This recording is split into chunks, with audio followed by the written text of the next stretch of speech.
healthy, 4.5 degrees theta this time. Not symmetrical at all.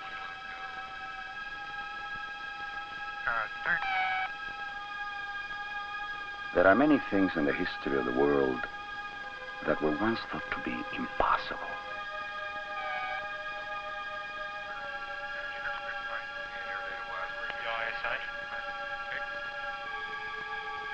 See a healthy 4.5 degrees theta this time. Not symmetrical at all.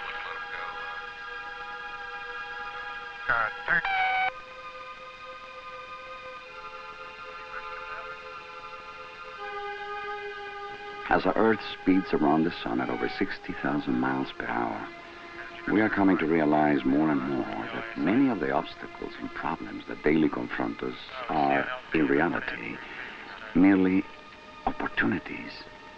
Opportunities to break free of our fears and ancient taboos. And we are discovering, too, that the very process of freeing ourselves forces us to learn more and more about ourselves and the world in which we live.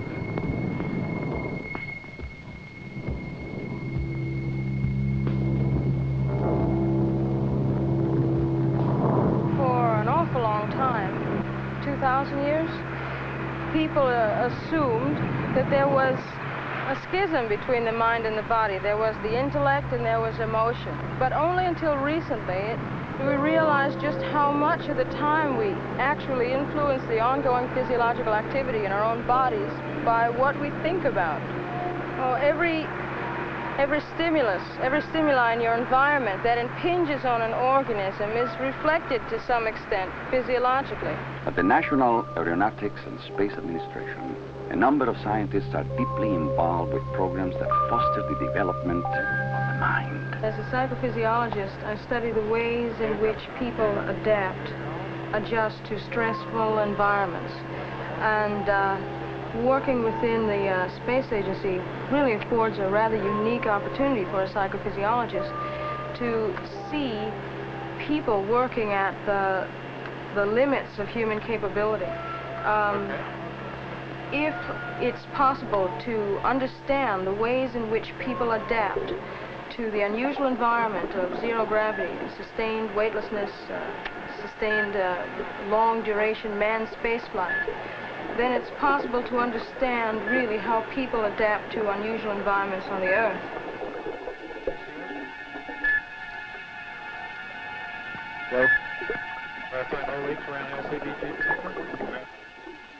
There are many lessons to be learned from nature and from the universe through which our world spins. Chief among these is the fact that the world is changing rapidly, and at a rate faster than our most sophisticated technological inventions can perceive or record. As we humans strive to keep pace with these changes, the development of the human mind becomes increasingly crucial to our survival. What I began to study in graduate school was psychosomatic health. If the mind can make you sick, the mind can make you well. And that's essentially the basis of the research that I and several hundreds of researchers now are working on within an area called behavioral medicine. What are we measuring here? Well, you know, we're measuring EKG here. But you remember that the major symptoms that you showed in the first and second tests were heart rate changes, and you showed significant constriction of the blood vessels in your hand. So if you just remember those two exercises and keep your breathing paced, you should be okay in this test. Okay. But, you know, you just do the best. Dr. Patricia Cowings is a psychophysiologist whose specialty is behavioral medicine. She's one of a growing number of women working at the highest levels of responsibility in the scientific community of NASA. Her research will help to unravel some of the mysteries of survival in outer space.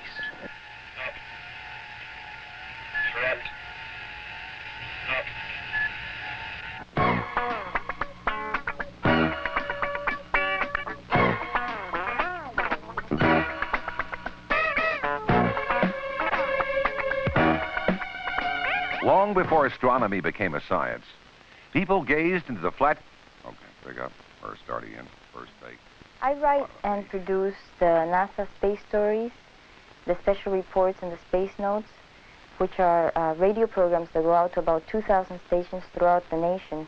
And I find that it's very important to disseminate the information about what NASA does through these radio programs. Project manager for autonomous. There are many, many different things that are going on at NASA every day that the press just does not cover. NASA, the National Aeronautics and Space Administration, presents a look back at Voyager 2's encounter with Saturn.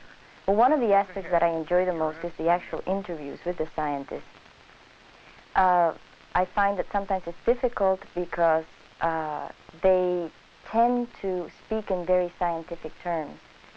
So I use a narrator, I use Willard Scott. Are we going to do this first, the fives, or the stuff? And I write his part sometimes in such a way that he is sort of explaining what the scientist says in layman's terms so that everybody can understand it. See, this is something that changed in science. Yeah. I do not have a scientific background. As a matter of fact, my major was art history. But I did get into the production area in Puerto Rico doing programs for the university. I have that for 10 seconds there. So, and we use a lot of sound effects in our programs just to make the programs more interesting. You are listening to the sounds of thousands of tiny particles. I was the first woman to ever do this job. And I find that a woman as well as a man can do a job which is so exciting, so challenging. So we're also doing a very important thing in terms of disseminating information, not just about NASA, but about space itself. And I think it is important because it is really documenting the space age through radio. That's beautiful, Willard. SCA pilot Fitz Fulton is called out at proper separation altitude. 5, 4, 3, 2, 1. We do have separation.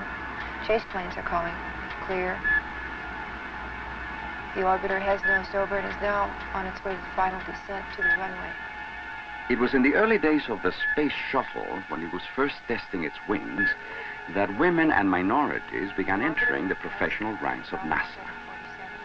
Trudy Phillips was one of those women. Pilots in the orbiter are Joe Engle and Dick Turley. The orbiter crew has pitched the nose of the orbiter down. They should be making their final descent any minute. The orbiter is coming in over the runway at Edwards. We should have touchdown momentarily.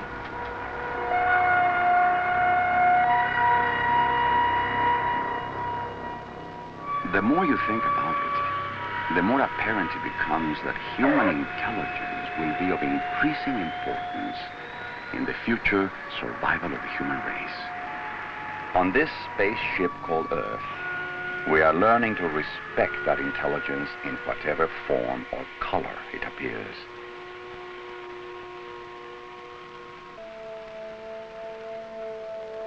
Where the first space shuttle was tested in the mid-1970s, the director of the space shuttle operations at Dryden was an ex-Air Force test pilot named Ike Gillum. Since that time, Gillum has been promoted to the position of director of Dryden Space Center in California. It was from him that the first female and minority group astronauts received their introduction to the Enterprise, NASA's first space shuttle. From wingtip to wingtip is baseline to baseline on a tennis court. Capable of standing about 700 degrees of temperature. And the highest temperature resistant portion that we have is the leading edge of the wing, this reinforced carbon-carbon. And you'll notice when we get around front, the tip of the nose. In the 21st century, the ranks of our space travelers must be filled with people of not only high intelligence, but great stamina.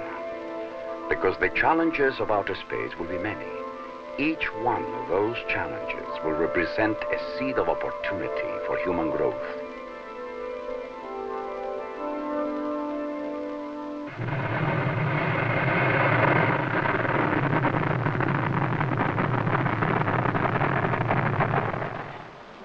Space Lab will fly on board the Space Shuttle.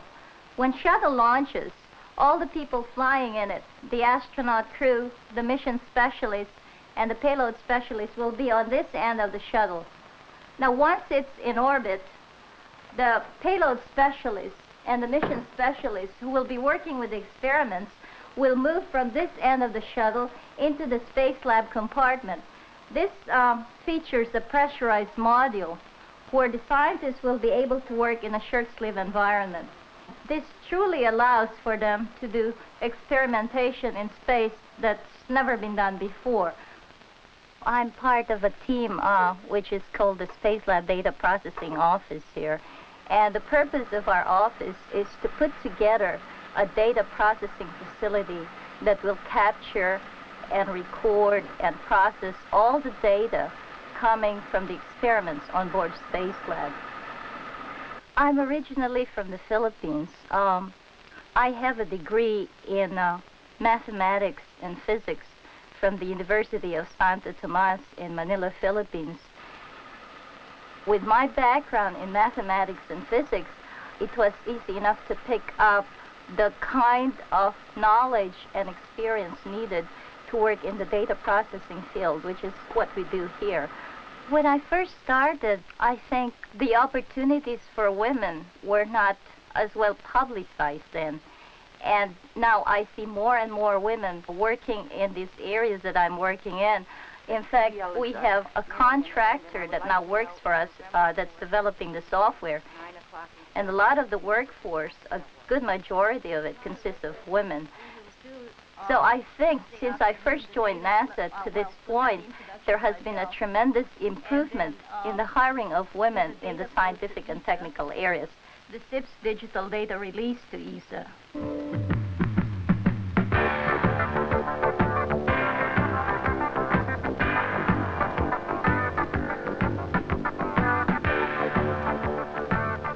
To achieve this growth, old prejudices, taboos, habits of human thought must be cast aside. For the safety and survival of a spacecraft depend on the excellence, both mental and physical, of all on board.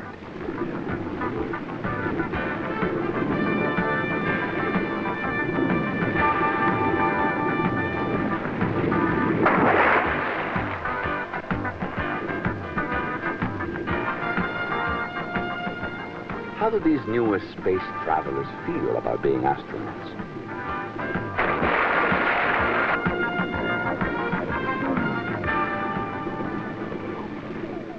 When you were first made aware of the fact that you had been selected, how did you react to that? Well, you have to appreciate I was in the middle of writing a PhD thesis. And that tends to swamp out a lot of other things. And I was obviously very excited.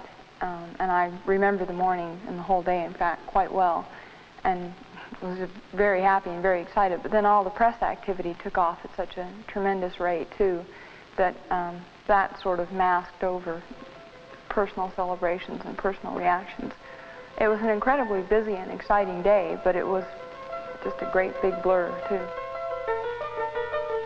I happened to go to a school for my bachelor's degree where grades were not actually given. You were given a pass or a fail, and a critique was written by the professor of how well you had done in the class. You didn't get just a letter grade.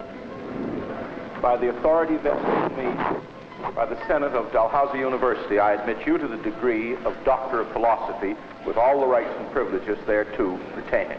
And I congratulate you. But still, I always found that my performance in the class was best. My results from the professors were best when my only motive was to learn the most I could. And as I say, I never aimed for the space program as such. All I really thought about was that nothing was worth doing unless you were willing to do what was needed to do the job well. Self-discipline, I think, is the most important factor. And I think it's also important to realize the responsibility that each person has towards all the other people around them. Waxing philosophical, I think we show each other many, many lessons just in day-to-day life.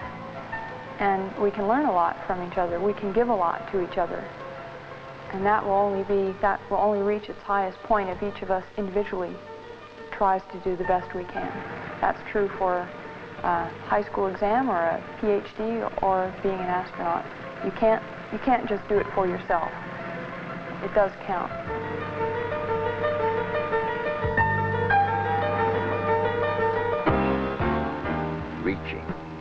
Reaching the highest point. This is the dream that has sailed across the skies of the human mind for a very long time. That highest point is the point at which we achieve excellence in whatever we do. But that excellence must start here on Earth, in the objects and structures we build, and in the many jobs we perform. At NASA, there are numerous jobs, each crucial to the space program as a whole.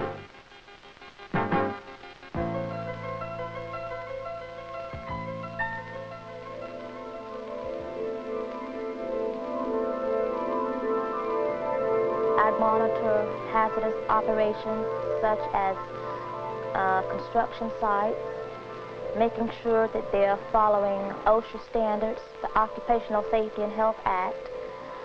We're mostly concerned with investigating potentially hazardous situations on the job for both contractor and NASA personnel. Most anything that's potentially hazardous. I became a safety specialist through a specialty training for entry professionals. And we go through the process of just applying for the job, then we'll evaluate it and select it. Brenda Willis is one of a growing number of women who are deeply involved in the various programs and projects of NASA. Is it necessary for a person to have a PhD to advance in the workforce of NASA? Not at all. There are so many different ways in which a person can pursue a new career within this organization. How did you get your start, Ms. Willis?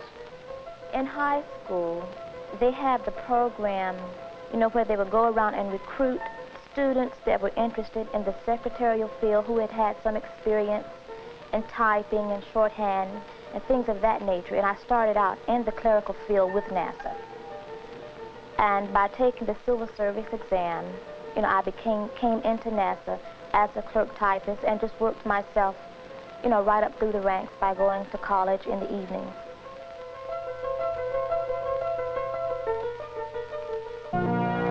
I've worked on the Shuttle program since I've been working here at NASA over the 5.5, or if you count the contract time, 6.5 years that I've worked here. And it's very fascinating, especially when you watch the shuttle and that orbiter just glides in and lands on target. You get goosebumps knowing that you were an active part in making history happen.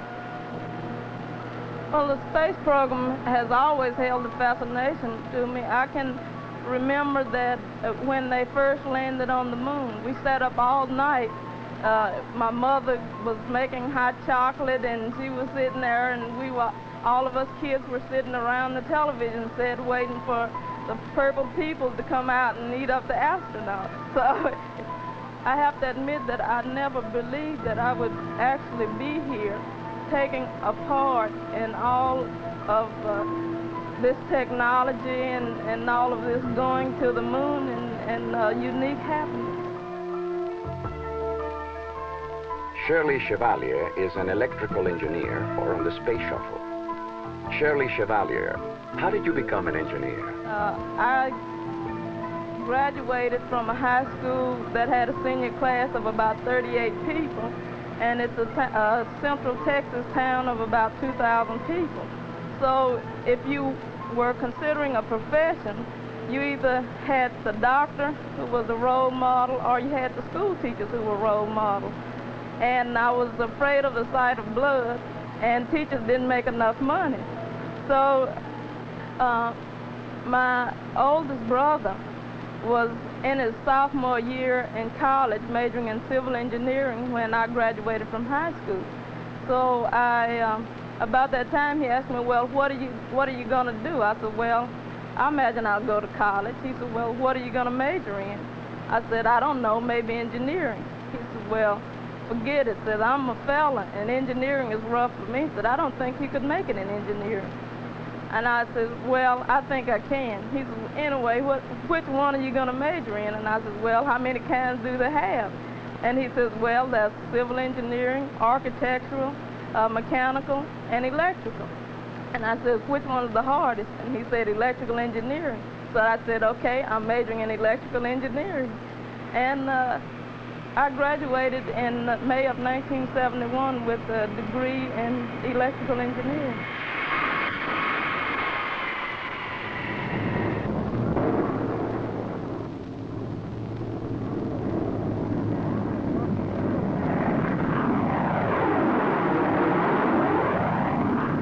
Today, women are pursuing a wide variety of careers in space and science. Take Sue Norman, for example. She first came to NASA as a research scientist. Since that time, she has worked in several other fields. Her current job involves work in aerial and satellite photography. But we use both aerial photography and satellite imagery to help in analysis, vegetation analysis. There are two U-2 pictures which were taken from a side-looking angle at 65,000 feet. They're color infrared pictures, and we use color infrared because it tells us more about the vegetation on the ground, whether it's healthy or whether it's diseased or its state. And these pictures are of Northern California, the Eureka Humboldt Bay area, and you can see the mountains in the background that have snow on them, and if you look closely you can also see a little bit of the curvature of the earth. Okay, well I think, let's see, we have two maps. This one is a map of the state of California that shows the places where as the satellite passes over it takes sort of one picture. What made you think initially of a career in space? Well, there were quite a few. Number one, when I was going to school, I didn't belong to a very wealthy family. And so I really wanted to get a job and go to college and, you know, have something where I could make some money, so to speak. And they had the Space Act, if you remember, where they would give students loans if you would go into science. And I didn't really have enough money to go to school, and my family didn't have enough money either. So by taking science classes and, well, just the whole impetus of the space program in the early 60s, I was able to get loans to go to school. So that was part of it, because they would give me loans as long as I was in science. But I also wanted science. You know, I felt a natural inclination toward that as opposed to English. I'm not a very good speller, and I can't write very well, so it seemed like what was me was really science. I kept flunking English and other types of things like that. Well, what about the business of your being a woman here? I mean, do you feel you have encountered any kind of, well, special problems working here because you are a woman? Well, any special problems? I think the answer is yes. I mean, if you're going to be honest, you have to say yes. There are just not that many women in the professional or scientific field, so you find yourself being a minority in the midst of, in a sense, not a minority. Women are half the population, but when I first came to Ames, there was one other woman in my group of about 30 men, and no minorities.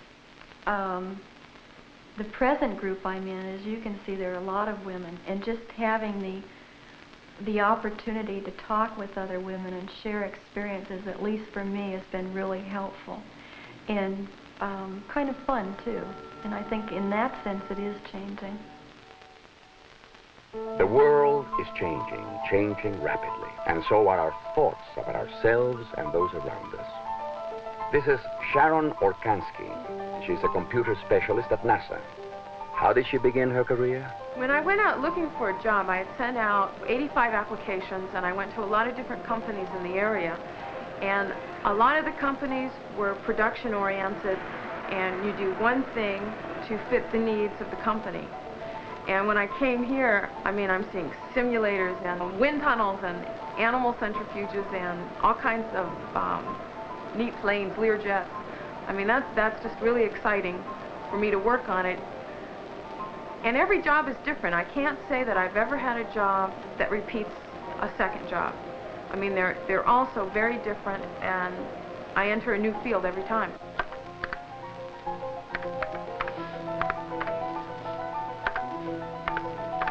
What happened was when I applied here, there was a person in front of me. I couldn't get in. There's like the veteran points, and I have no veteran points or any kind of points. So they were going to bring me in on a special 5x5 program. That's where you work half-time and go to school half-time and get paid full. And so I applied for that, and I applied to Stanford University, got accepted, but then NASA had a regular position for me, so I just came in as a regular NASA employee, NASA Ames employee. Do you find that you have encountered any problems working at NASA? I mean, because you are a woman. I would say maybe not having the background that a lot of the men have had as children. You know, you grow up and your dad shows you how to fix a car or to fix the stereo. I never had that kind of training as a child, and I feel, I mean, I never did anything with circuits until I got into engineering. I mean, I just never, you know, toyed around with it, and that really holds me back. I mean, just getting out there and getting your hands dirty, I am a little slow at. I'd see that maybe as being a woman holding me back. As far as dealing with people, I'd almost say they're more willing to deal with me because I'm a little bit different. You know, they want to see, oh, what's a woman engineer really like? Since you have been a part of the NASA team, have you found that you encounter any problems being a woman? I think I have more problems by virtue of the fact that I'm short. I'm the shortest person in my lab. Most of the people who work here are older than I am.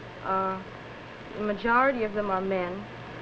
I really don't have that much of a problem working with people who are older than I am and who are men because, as it turns out, they realize that I'm the principal investigator and I'm the one that's directing this program. And you can get people to work with you without being pushy and telling them what to do. You simply explain to them that it's the best idea, you know, or that it's for all of our mutual benefit. Being short is a little difficult, though. You know, do this, do that. Everybody seems to be taller than me. But what are you going to do? I wear heels a lot.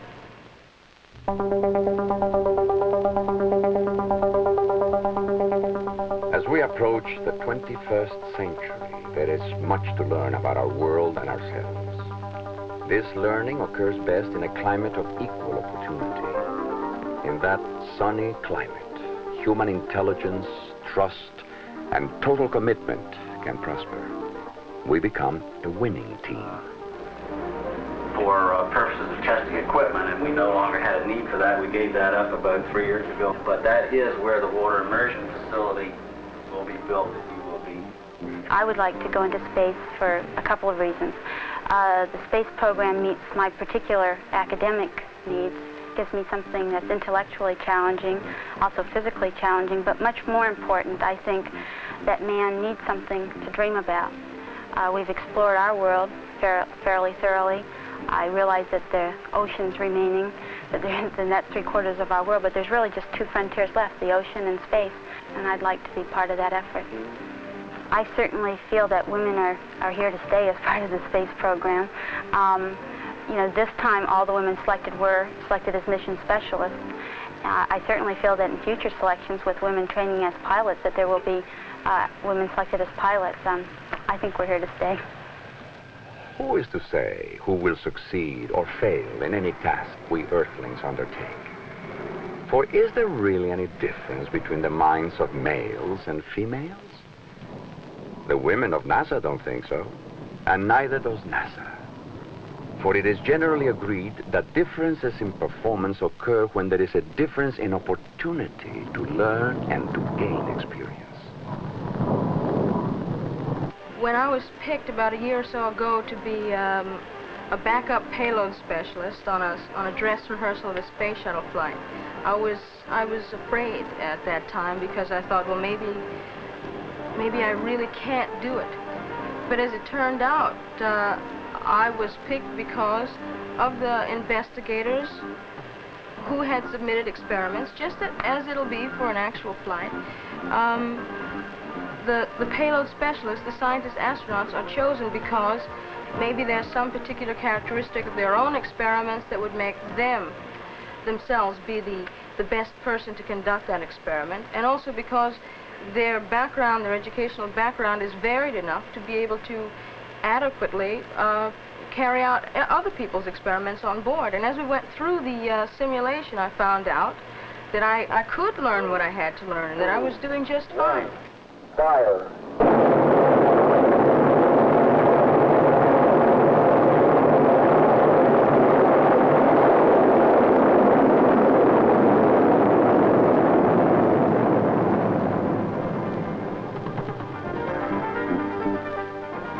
So, as we approach the 21st century, drifting through the universe at almost 1,000 miles per minute, increasingly we are coming to realize that equal opportunity, intelligence, excellence, and teamwork, rather than race, creed, color, or sex, are the keys to success in space travel.